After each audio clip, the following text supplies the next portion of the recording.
অন্ততপক্ষে বছরে একটা সময় পেতাম কয়েক ঘন্টা। অনেক কথাবার্তা হতো, তারপর ওনার বাড়িতে প্রায় সময় যেতাম। উনিও একটা দিল্লিতে ছিল। আজকাল দিল্লি মেডিসিনের এই এরিয়া নয়, তখন উত্তর এবং পশ্চিম পর্যন্ত বলতে বাবাসাহেব লক্ষ্মীবাজার নিয়ে বাকি এই দুটো রাখা বোঝা যেত।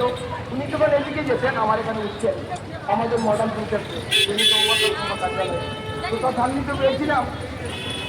তিনি একটা কথা প্রত্যেক বছর প্রত্যেকবার ঈদের নামাজে গিয়ে একটা কথা তিনি বলতেন যে তিনি তিরমিজি শরীফের একটি হাদিসের আলোকে আল্লামা ইকবালের উদ্ধৃতি দিয়ে বলতেন, করো মেহরবানি তুম আহলে জমি पर खुदा मेहरबान होगा आपके गरीब पर।